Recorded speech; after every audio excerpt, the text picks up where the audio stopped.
all the way from San Francisco, Julia Whitelaw and Marco Cochrane. The floor is yours. Give them a big applause. Thank you. I'm just going to say a few words and let you know why we chose to spark a Burning Man story. So, and then I'm going to introduce Marco. So, Marco's an artist. He's been doing his art for 30 years.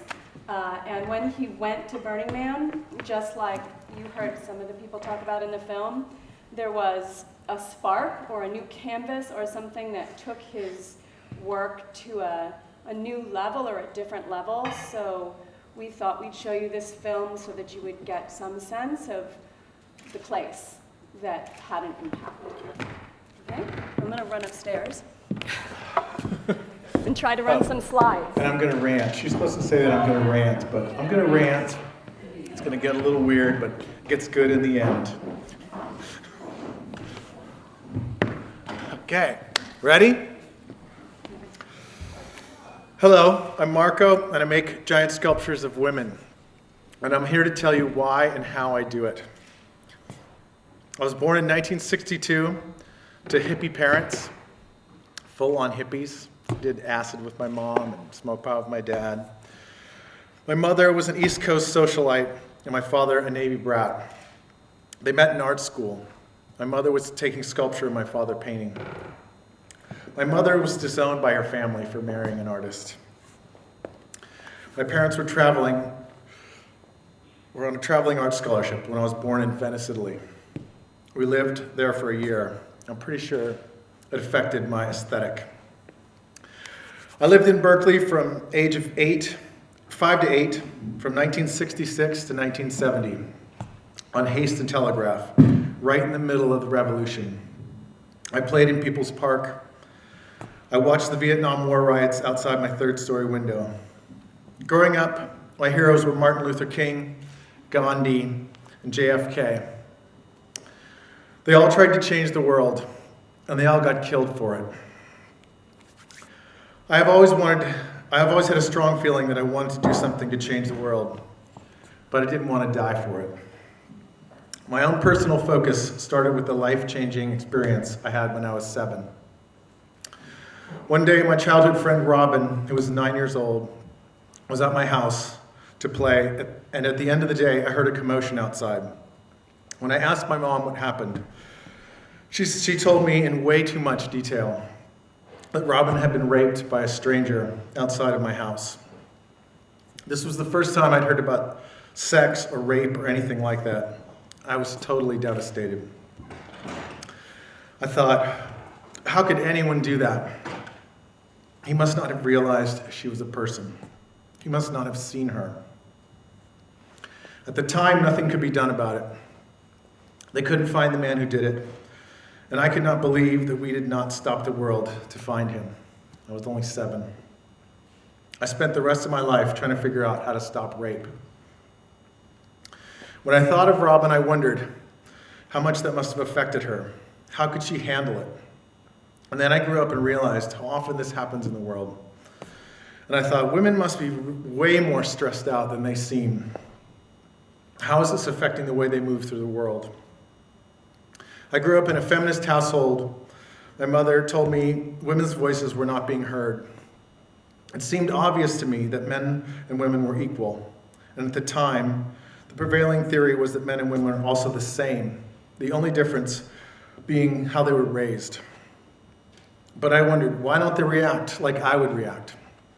Imagine, guys, 1 in 3 of us are getting sexually assaulted or raped. What would we do about that? We would consider it an act of war and do whatever it took to stop it, whatever it took. I've spent my whole life talking, wondering, asking questions about what are women thinking and not saying? Or what are they saying that we are not hearing? And why are we not hearing it?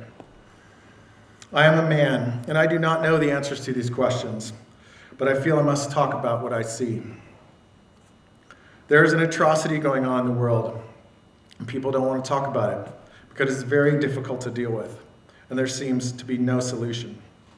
I have worked on this for 30 years, and I feel the time has finally come to do something about it. So it may be controversial, but I'm going to talk about why I think women react differently than men. And this may be why it's not taken seriously. For one, they are so beautiful to us, so distracting, kind of scary. Men have been afraid of the power women have over them forever. The beauty to me is one of the things that makes life worth living. But imagine being a woman in a world where rape is standard procedure. How do you tolerate that? What do you do? What do you hold back and not share? Women are extremely tolerant. They have levels of tolerance that we as men can hardly even imagine, unless you've raised infants by yourself. They have to be tolerant, or the human race would have ended a long time ago. They are also giving of themselves on levels that we can hardly imagine. These things seem like weakness in a world dominated by male energy. It seems like women are less passionate because they are less aggressive about getting their point across. And throughout history, they've been very busy being pregnant and caring for young children. And for all of us, men and women, life has been very hard on this planet. For most of human existence, we have been living on a survival level.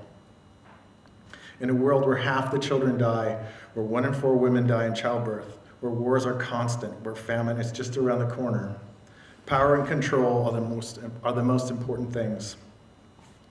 And as an extension of this, almost all cultures have focused on controlling women and sexuality. Totally understandable if there's no birth control. And cannot say to your daughter, do whatever you want. She'll be pregnant by the time she's 12. So how do cultures do it? In most cases, they scare girls into not trusting their desires. This is done when they're very young, before they can be told why. In most cultures, we do not talk about sex at all to girls. Women are treated as objects, not quite human, not in control of themselves. Boys are told to go after what they want and are not told about sex either. All of this has led to girls being molested and raped. It has happened to most of the women that I know. The world has changed. Birth control exists now. We need to change the rules. The truth is, we need women to be connected to their desires because we need more of their help in steering the focus of the human race. We have changed the world in many ways for us. We have created huge infrastructure. We have wound down the machine of war. Only about 1% of men fight in wars now. But 1 in 3 women are still being sexually assaulted or raped. And we wonder why women don't step up. Think about it.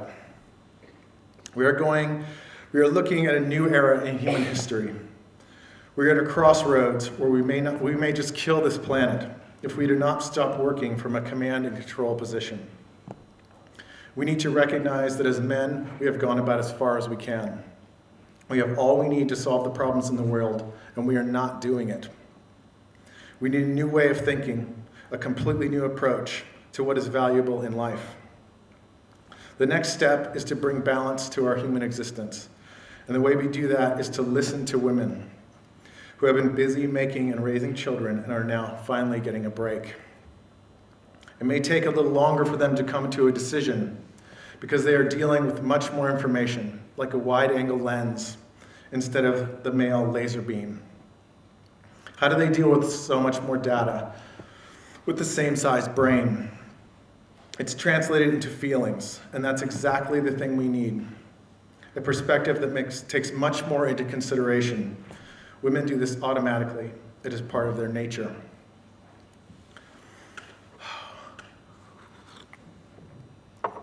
Patterns in nature have always fascinated me.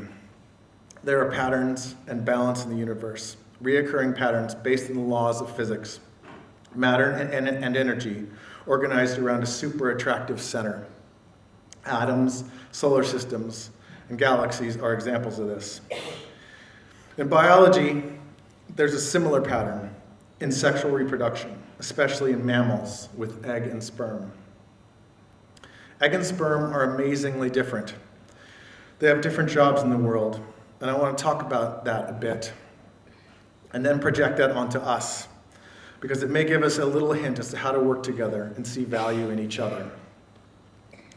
You may not know this, but there are 3 kinds of sperm. 20% swim up the fallopian tube to find the egg. 40% link together like chainmail and block off the fallopian tube to anyone but their brethren. And then the last 40% swim around and find sperm that are not their brothers and kill them. Men produce millions of sperm every day, all working together to get to that egg in the center. And all of them die but one, if it's lucky. And you wonder why men act the way they do. This is very simplistic, but let's get real. Men have 3 attributes and are pretty clear. We intensely focus on a goal.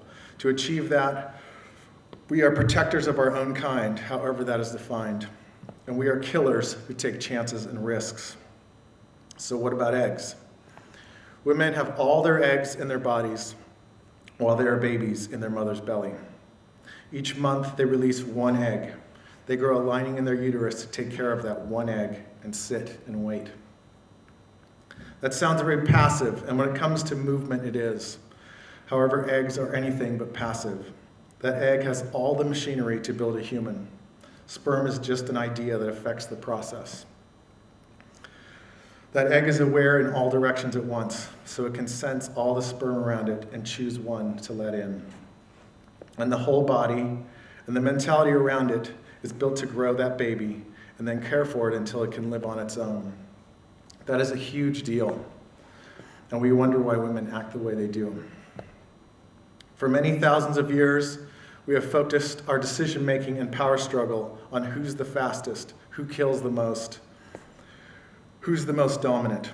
We can see the effects of that. Things are changing. One of the first things we need to do is look at what we have been considering standard procedure for the treatment of women on this planet. It is a full-blown atrocity that 1 in 3 women are sexually assaulted or raped. With mass communication, we can act as a group to change this. Men, we must take this seriously, as if it is happening to us, because it is. Gloria Steinem was right. If men got pregnant, birth control would be a constitutional right. And I say if men were raped as often as women, it would carry the death penalty. We are the same species. Let's act like it. I have thought of a way to bring focus to this issue by looking beyond the problem, because I believe that if women are not objectified and are instead seen as real people, this will stop. So for most of my life, I have done sculptures of women who are feeling safe and expressing the feminine energy that we all need. I sculpted in clay and cast in bronze, mostly 3/4 life size or smaller. For the Bliss Project, I made them huge to show subtle feelings with the volume turned way up so people can feel it, see what it's like. And giant, like your mother when you were an infant lying on the floor. Imagine if your mother was happy and fulfilled. Think about that. If she didn't fear walking the street alone. If she felt society valued her and the work of making us. The Bliss Project is 3 sculptures I did with a woman named Deja Solis. She told me her life's work was to bring the divine feminine into the world. That was mine as well. My method, as with all my sculptures, was to ask her to do whatever she wanted. She came up with all the poses, and we discussed the meanings of each as we made them. Bliss Dance is about dancing even when it's not safe, because it's a powerful thing to do and can change the world. In other words, follow your bliss, and doors will open where doors did not exist. Truth is Beauty is about self-acceptance and love. Revolution, which I am working on now, is about being present in the moment and the power of the simple state of being one with the universe, being in the flow. The intent of the group is to inspire people to end violence against women by recognizing their inherent nature that is crushed by what women must do to survive in this world. The world is out of balance, and we need to hear women's voices and understand their intent. Women do not speak up as often as men.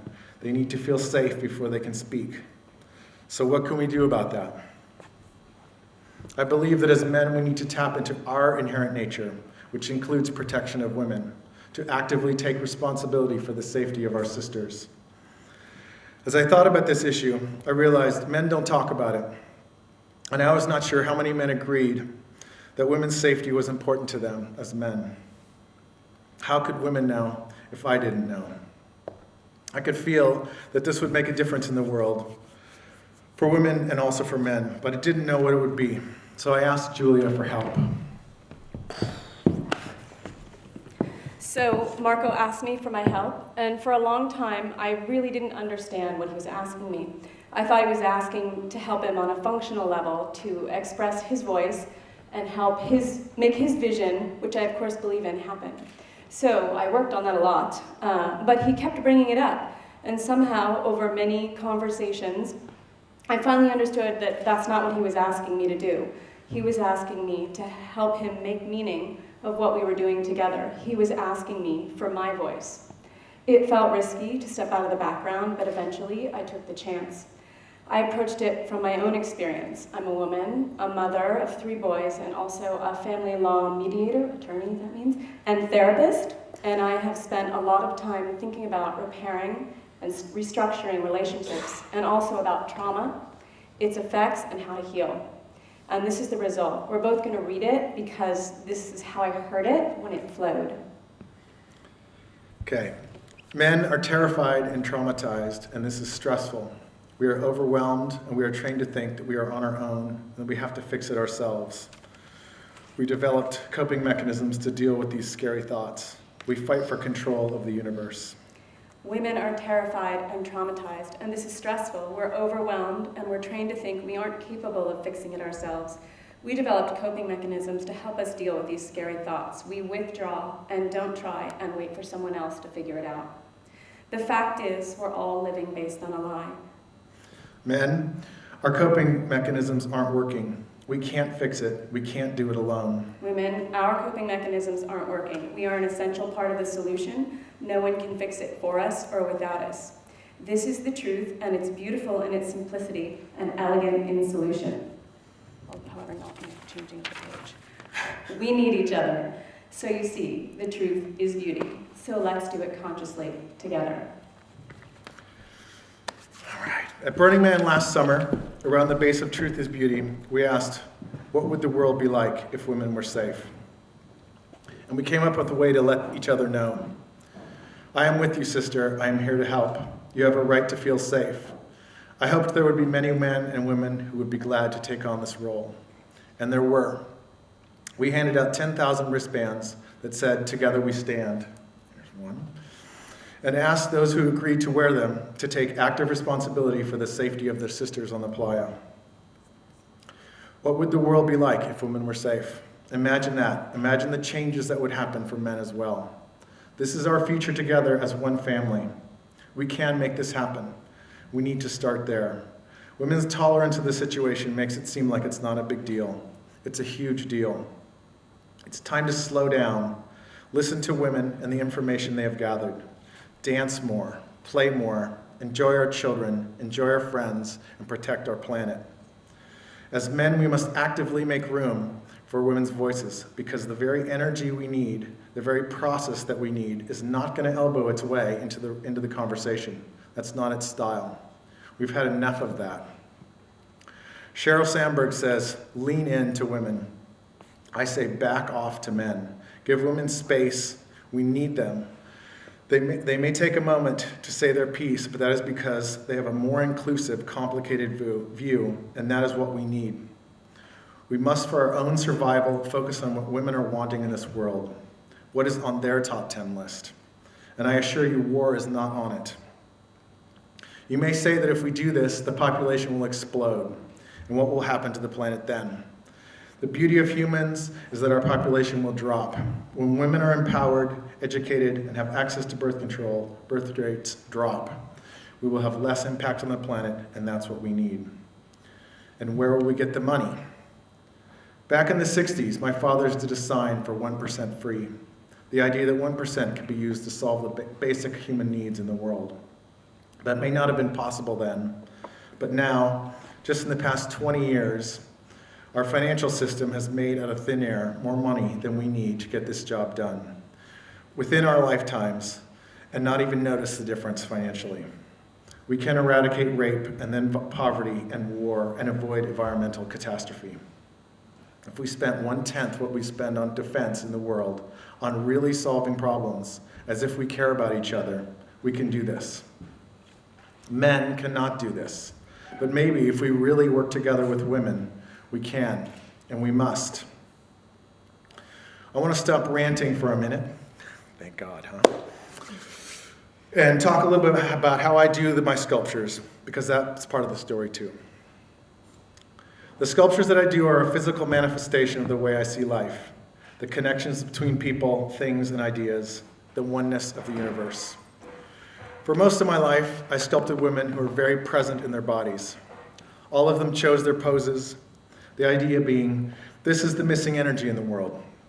I did this for 20 years, but I could not get into galleries. The sculptures did not sell at all. But I kept on doing the work because I believed it was important. In the meantime, I supported myself doing enlargements and working for other sculptors. In 2007, I was lucky enough to meet Todd Coons, who believed in the work I was doing.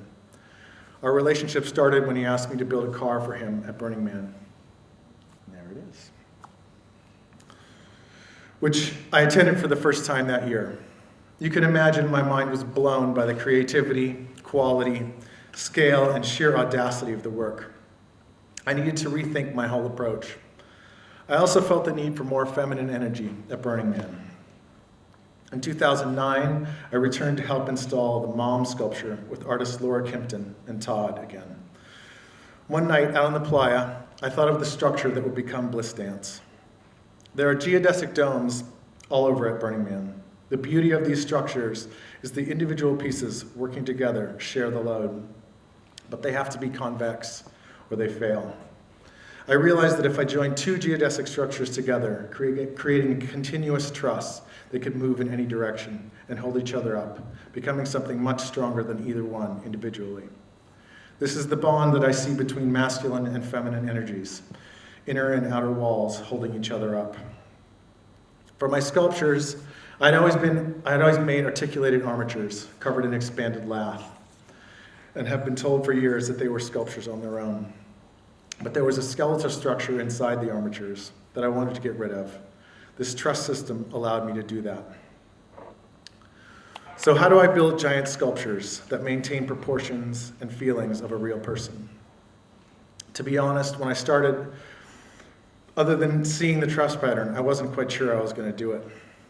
But I followed my bliss and trusted the universe, and it worked. I started like I always did with a sculpture that's smushing clay around and until it looks like a person. I can't really describe how I do that. It's just something I've always been able to do. I had done sculpture enlargement for 20 years before I came to Burning Man. So I had a pantograph, an enlargement tool from the 1600s, like a giant compass is one of the tools I used on a regular basis. Yeah, there it is. For example, the final form of Bliss is 40 feet tall. The sculpture starts out at 3/4 life size, and I enlarge it in clay using a pantograph to 13 foot 4 inches, which is 1/3 the final piece. The structural pattern is drawn on the sculpture with the intent to create similarly sized triangles throughout over the whole piece. I had to figure out how to remove and add lines into that system. For example, the waist has 20 lines and the hips have 28. So how do they merge? How does the pattern flow over the surface? It took me a while. I did not use computers. I made a mold of the sculpture and cast the parts in a size that could fit within the build parameters of the pantograph, which is about 6 feet wide by 9 feet tall. I made the lines more prominently visible with tape and paint from the custom painting world that my dad worked in.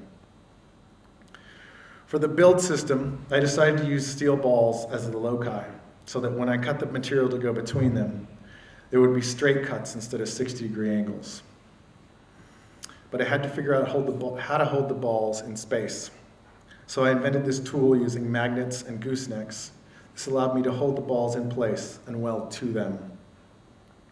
We measured and hand cut the thousands of pieces that go between each ball. One interesting fact is that steel warps when you weld it. And since I was building the torso in sections, I was worried that the pieces wouldn't fit together after they were built. The beauty of this continuous truss design is that it holds itself rigid and does not warp or change shape when being welded. The next step is to put the individual pieces together using a pantograph, again, with the pattern castings. To do this, I first align the casted pieces together in a mold to assure accuracy, and then align the steel pieces to the cast pieces using the pantograph. Stainless steel mesh is attached to the metal structure using screws. The seams are tightened down with stainless steel wire. Ultimately, the torso fits on a truck for transportation purposes. For lighting, I had seen Mark Lauder's Cubitron, which is RGB LEDs with individual addresses, and I wanted to use this technology to put the LED on each triangle of the sculpture. At the time I did Bliss, this technology was too expensive, so we used LED stage lighting at distributed key points. It was still beautiful. And there it is in the dark. When it was time for Truth is Beauty, the prices had come down considerably, and we went for it. There are 3,000 individually programmable LEDs distributed throughout. To avoid the Christmas tree light effect, I worked with my friend Patty to design light shades to block the source of the light, so you could only see the reflected light off the structure. These were custom made using a 3D printer. For programming, I worked with Ka Ping Yi with the lighting on the torso, where I had experimented with individual LEDs, and I asked him to do something subtle. He made a 3D map of a sculpture, and he used it to program the lighting and determine the location of each light in three-dimensional space. There was a complicated method to place and aim each light by hand along the custom path for the programming. For the programming, there was a different theme each night, such as water, earth, or fire. All of this took 10,000 hours, including mine and many generous volunteers, some of whom worked full-time for months. We are a family now, working together on Revolution, the third piece. So now you know how I build my sculptures and my intent to save the planet by making room for women's voices and feminine energy. You might be wondering, can we do that? I believe we can. My belief is grounded in the third element, beyond feminine and masculine, the child in each one of us. What I mean is, we share a level of disappointment in what this world is. That's always been interesting to me, because it looks like we are all born with the same vision. It's like we all know it's supposed to be better than this. And that part of us is the child. We need to listen to that child, follow our bliss, and we will automatically become part of a huge pattern like the one in the sculpture, like a galaxy. And how do you know if you're on track? Truth is beauty. And how do we stay on track? Be present in the moment and feel. So I have this crazy idea to get an island in San Francisco Bay, Treasure Island, that's where my studio is, and turn it into a laboratory where women and men can come together with their child selves and save the world. Google, Apple, Facebook, the list goes on and on, are all around us. And they are interested in saving the world as well. They can't do it alone. And there's the masculine and feminine approach to problem solving, and even what problems to solve. What we need is neutral territory, where priorities are changed. We must work together, and we can. I could talk for hours about that, about the details of that plan, but that's for a different day. For now, I'm saying we can solve our problems in our lifetimes. We have everything we need. Mass communication, enough food for everyone, the ability to move anything around the planet, an integrated economic system, and last but not least, a looming global catastrophe to bring us all together. We all get to be heroes in the greatest story of all time. Imagine no more poverty, clean water for everyone, education, access to birth control. We've been striving for thousands of years to get to a better place. That place is within reach. In 20 years, there will be no manufacturing jobs. So what are we going to do? Let's focus on thriving. You guys are doing a good job around here, by the way. You may say, you can't do an art party-based economy. Well, you're doing it. But you can base an economy on war. And if you can base an economy on war, you can base an economy on fun, expression, playfulness, and enjoyment. Imagine when we're 85 years old, high-fiving each other because we did it. We got off oil. We got on solar. We don't do wars anymore. Everyone has enough food. There's no stress. We're not stressing the planet's resources. We are, in fact, having huge parties. That's my dream. So I'm following my bliss and inciting revolution. Women bear us all. They are amazing beings. We need to make the world safe for them. Put them where they belong, in the center.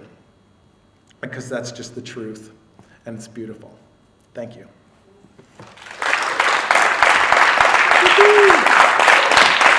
Thank you so much, Marco, for this really powerful story. Very good. And you, Julia. Thank you so much, both of you. I'm sort of speechless, so I would like to invite the audience, if there's questions, to Marco and Julia. Hi, Julia. I just realized we missed, how do we actually do this? Where do you get the money to build a sculpture, and how do you get the people? How many people did it take, and where do you get the money to actually do something like that? How does that work? For Bliss, one person paid for the whole thing. For Truth is Beauty, he did about half of it, and then we fundraised the rest, which is about $200,000. That's half. For this piece, fundraising, my wife Julia is doing all that. She runs that part of it, along with a lot of other stuff, I have to say. The crew is, wow. I mean, it's actually really, it used to freak me out because people just come and volunteer their time for months on end and not getting paid. And at first I just felt like I owed everything to them. And then after a while I realized that they were actually getting a lot from it and that it was okay. It was very stressful, but yeah, we fundraise like crazy. That's how we do it. And it's all volunteers. Any other questions? Yes. Yeah. I was wondering, First of all, I think what you're doing is really, what you're making is really beautiful. But I wonder, why do you make the women so perfect? I mean, doesn't that kind of help to objectify women in a way? Well, that is a real person. So, what can I say? But I will say this. We have to get over that. Seriously. Yeah, really. If women are going to compete with each other about who's the most beautiful, and that's a big deal, then we're not going to be okay. We're not going to make it through life. But it has to be okay that people are different, and but some I would people like are to beautiful. add something. Like, the woman we saw, like the real woman who was posing for you, like she was real, and you're a statue. I mean, That's a real person. The Photoshop. She really did. No, it's a real person. She looks just like that. I know it's hard to believe, but it's real. It's really true. It's a stereotype kind of beauty, isn't it? What was that? It's a stereotype kind of beauty, isn't it? I mean, I like to see it, but it's It is. more, isn't it? Well, that's a tough one because she is a real person. Yeah, I didn't change it. I would choose her too, of course. She's beautiful, but I think her point is. Yeah, it is. It is a real question. Yeah. As to, it's all the same person, all three of them, and it was her intent. Her life's work was to bring the feminine into the world. That's what she wanted to do. That's her life's work, and it just turned out to be her. I don't really know why that. I didn't choose that. That was the universe's deal. I didn't know her. I didn't know what she looked like when I started working with her, and it just turned out that way. For Revolution, though, for the third one, I am dealing with that, which is doing 12 sculptures of mainly the crew, the women in the crew, standing in the same position. Because it's really about a feeling. And I'll say this, when you're actually with the sculptures, because I worried about this too, the feeling of the sculpture overwhelms the visual of it. That is the point of the work itself, is that even if she's that beautiful, you can still see that she's a real person. Because I think that's one of the main problems, is when someone is that pretty, you go, well, she's not a person. It's very easy to just go, that's who she is, she's pretty. But that's not who she is. That's the body that she lives in.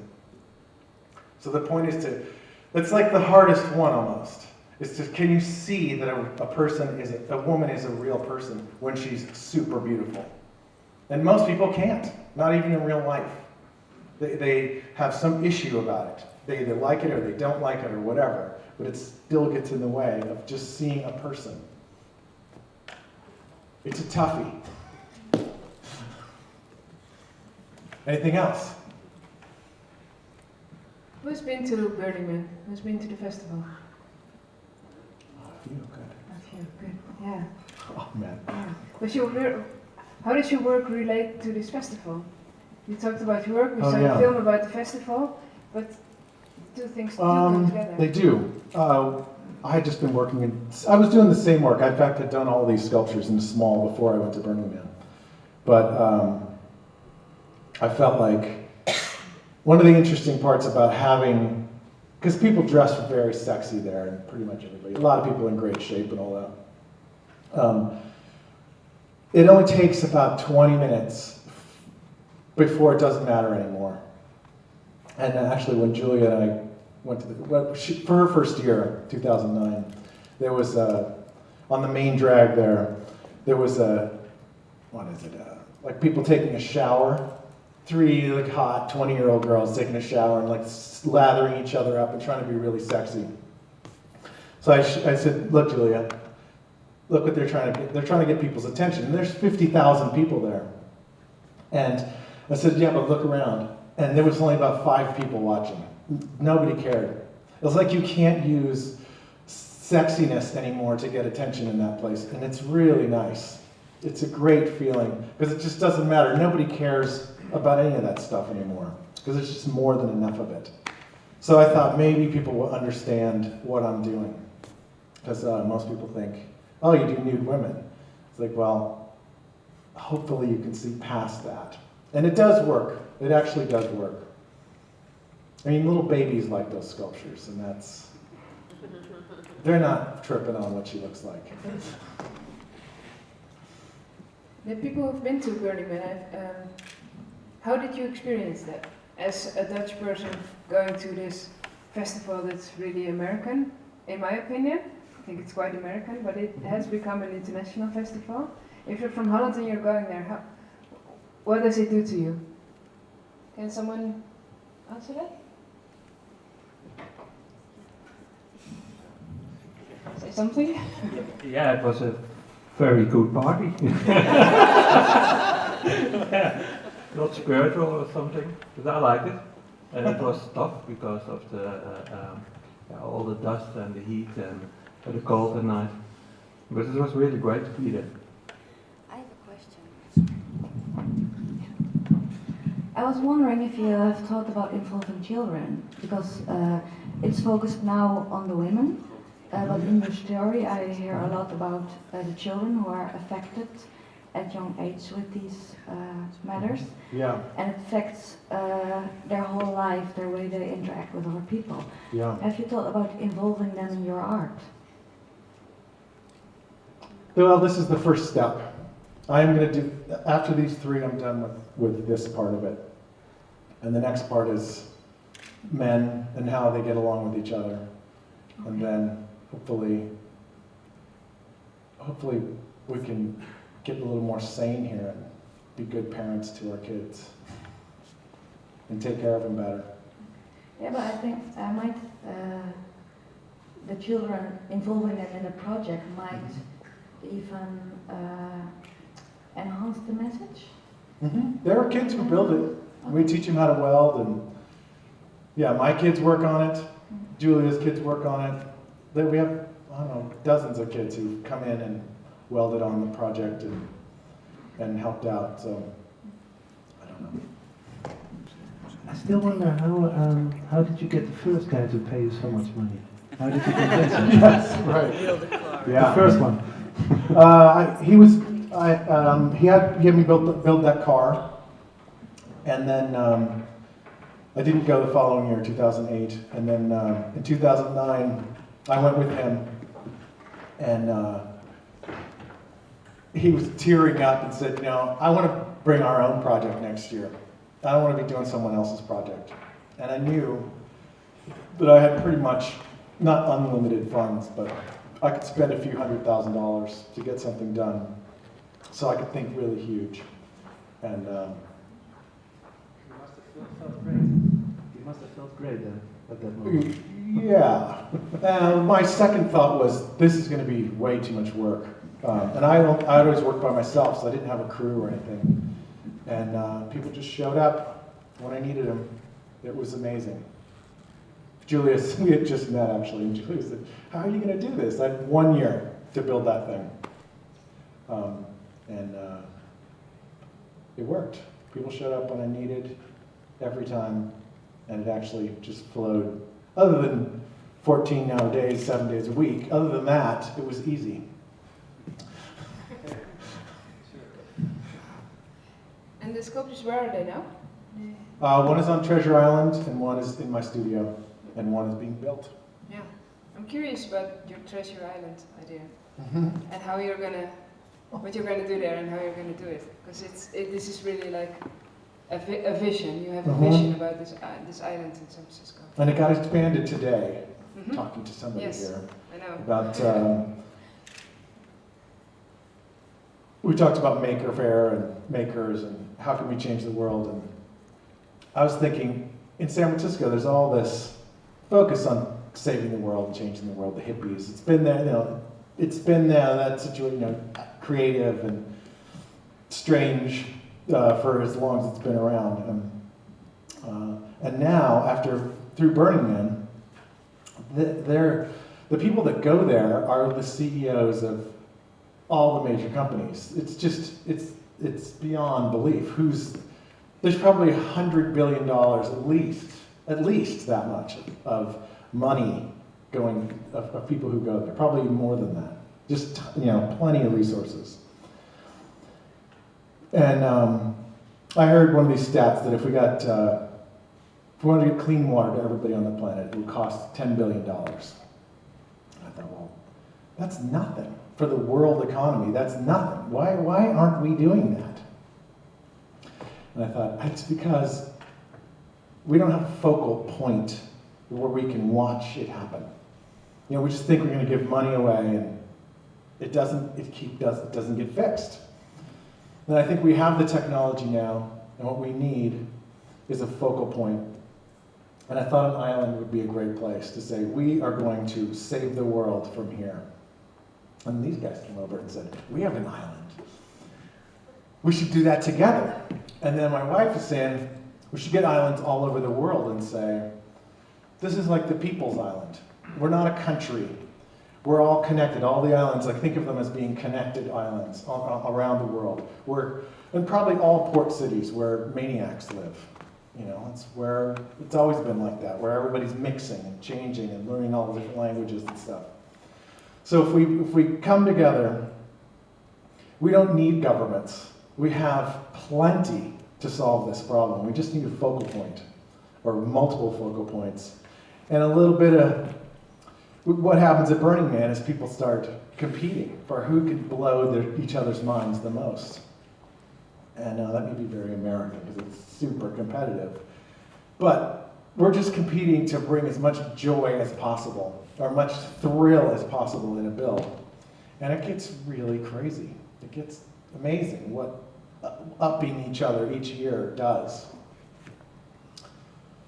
So I hope we can do that on a planetary scale and up each other in Tokyo, here, San Francisco, New York. I'm not good with names, but let's do 15 other places and just solve these problems. If we can come up with $10 billion, that's easy, especially if it works. and then use the newest technology, the stuff that we have now, that we have never had on this planet before, is the ability to put cameras, live cameras, all over the place and see them anywhere in the world. So you can actually see what's happening, what people are doing, instead of just put money in and hope something happens. We could have total transparency and connectedness. And I think we can do it. All right. Anybody else?